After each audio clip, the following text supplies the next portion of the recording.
Недела е ден за одмор, но изминатава не беше таква за државниот јавен обвинител и министерот за внатрешни работи. Благодарам. Добар ден на сите. Повод за пресконференцијата беше проширувањето на истрагата за пожарот во Кочани за уште 19 лица. Со тоа, во тој момент, бројот на осомничени се искачи на вкупно 52. Билансот од тогаш се искачи уште еднаш, на 59.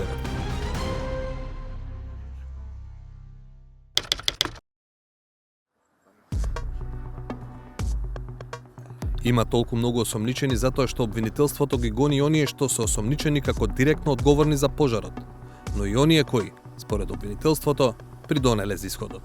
Се истражува одговорноста и на сите институции и службени лица кои со своите незаконити действија и пропусти во континуитет довеле до тоа кабарето Пулс во Кочани од самиот почеток во подолг временски период, па се до настанување на пожарот да продолжи да врши угостителска дејност без воопшто да исполнува законски услови, за тоа и со нарушување на сите безбедносни правила по животот на лицата кои го посетувале објектот.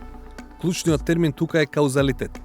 Во суштина, тоа значи дека кривична одговорност се бара не само во дејствијата кои непосредно придонеле за пожарот, туку и во серијата пропусти што заедно довеле до тоа објектот воопшто да работи. Предмет на анализа е и така наречениот кумулативен ефект на пропуштањата. Ако повеќе, како пример, сега ќе наведам, ако повеќе различни лица во текот на долг временски период прават повторувачки пропусти, тие се дел од поширока причинска врска. Ова значи дека дури и ако едно индивидуално пропуштање не е директна причина за штетата, нивниот збирен ефект може да биде критичен.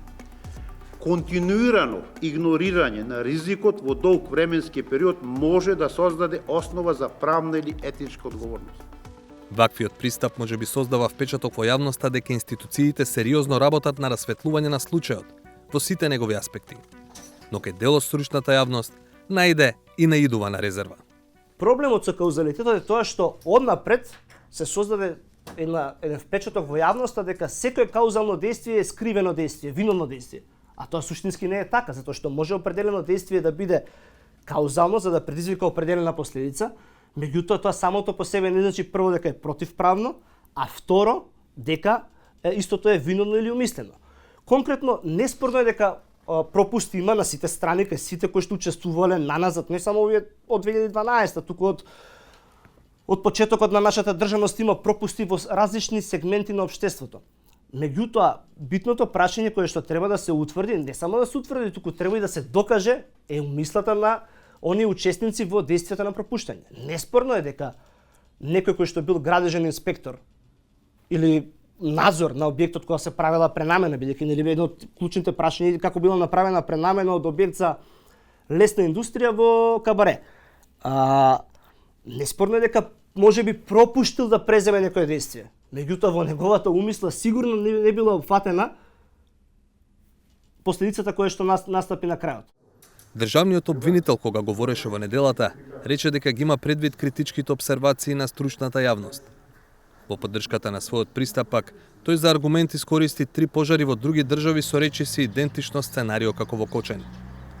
Кажа дека сличен бил пристапот на тамошните правосудни органи при трагедиите во клубот Колектив во Букурешт, Романија, во 2015 година, во КИС во Санта Марија, Бразил во 2013 и Стейшн во Вест Варвик, САД во 2003 година. Во сите случаи има голем број жртви, а директната причина е пиротехника во комбинација со лесно запаливи материјали. Одговорноста не била ограничена само на оние што директно го предизвикале пожарот, туку и на оние што овозможиле опасни услови преку серија на административни и надзорни пропусти. Ова покажува дека правото признава долгорочен каузалитет, особено кога постои јасен образец на игнорирање на ризиците што резултира во катастрофа. Па прво на интернет побаравме потврда за тоа што го кажа Коцевски. Испадна дека не е баш така. По пожарот во Стейшн во САД, обвинети и осудени се 3 лица. Двајцата сопственици на клубот за убиство од небрежност на 200 лица и организаторот на концертот. Утврдена е индиректна одговорност за пропуск кај надзорните органи кои не забележале дека во клубот има запаливи сунгери за звучна изолација. Но тоа не резултирало и со нивен кривичен прогон.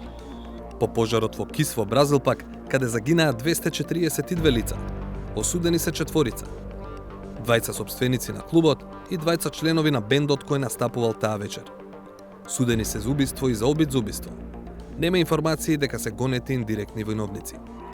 По пожарот во колектив во Букурешт, каде загинаа 64 лица, отворени се 2 предмета. Во првиот, осудени се сопствениците на клубот, пиротехничарот, но и градоначалникот на областа и 2 пожарникари. Градоначалникот и пожарникарите се гонети за индиректна одговорност, бидејќи дозволиле клубот да работи без да ги исполнува соодветните услови.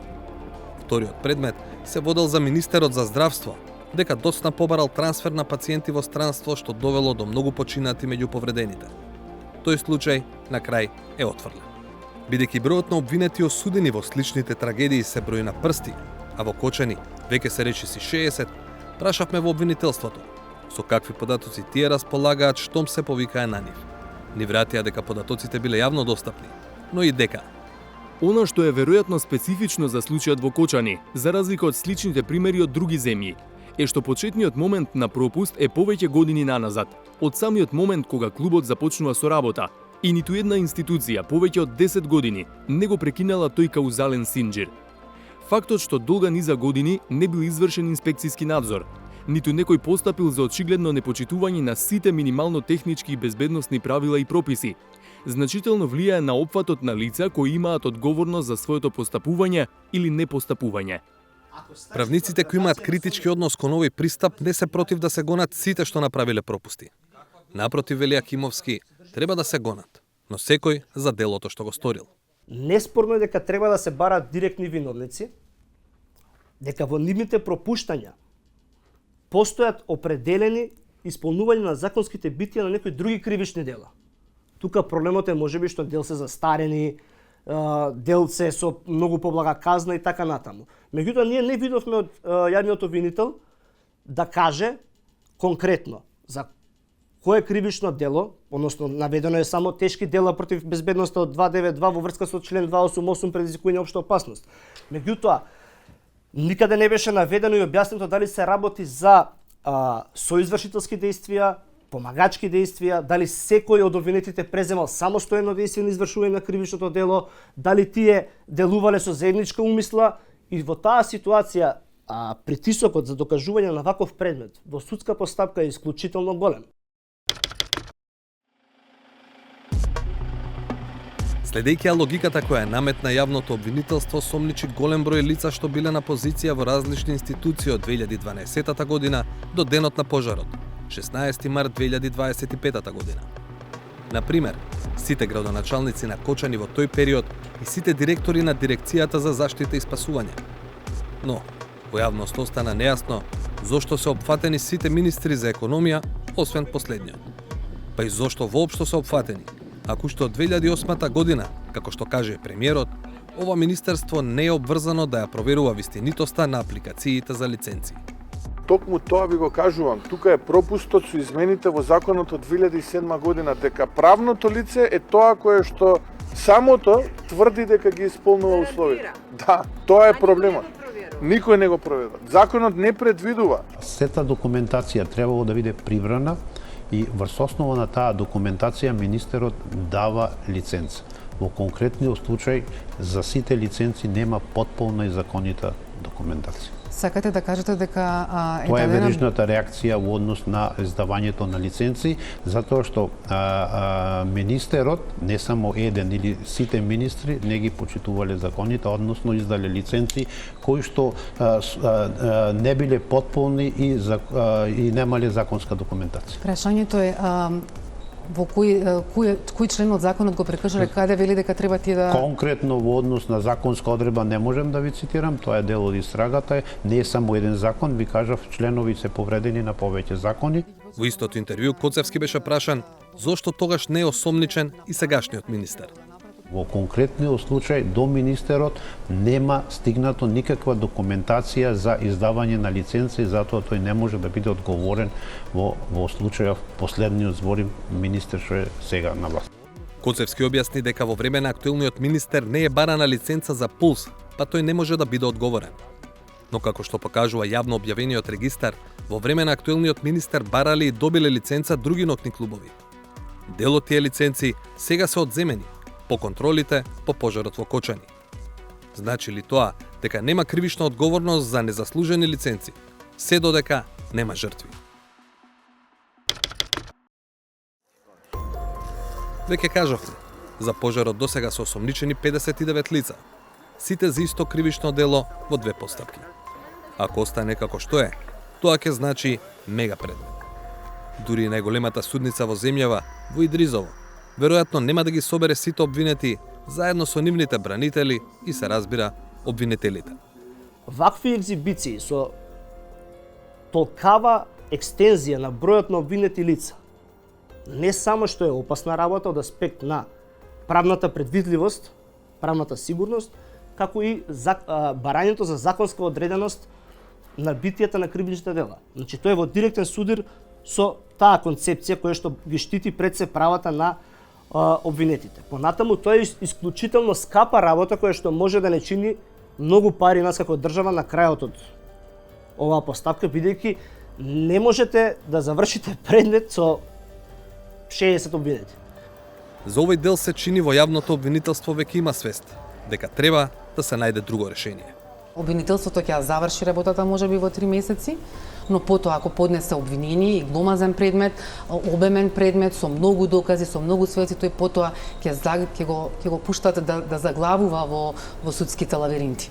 Така е, во однос на тие предмети имаме веќе искуство со предметот Змиско око, кој речи со 18 години се водеше да не би измените наказа, уште може би на околу 70 на обвинети, на вистина тежок, гломазен предмет, обемен предмет, меѓутоа и на таа околност јавните обвинители имаа во предвид. Ќе видиме во однос на овој предмет дали ќе остане целиот предмет со сите обвинети, имајќи предвид дека еве сега организиран криминал, јавното обвинителство за организиран криминал ќе има помалку, така да и во овој дел јавните обвинители размислуваат дали ќе бидат опфатени сите или евентуално согласно нивните надлежности или периодот и така натаму ќе видиме тоа.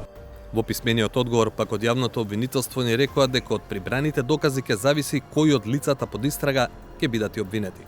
За двајцата директори на Државниот пазарен инспекторат работата како да е тргната во таа насока. И натаму се осомничени, но се чини без цврста основа. И за нив и за останатите, на епилог нема да се чека долго. Не повеќе од 2 месеца.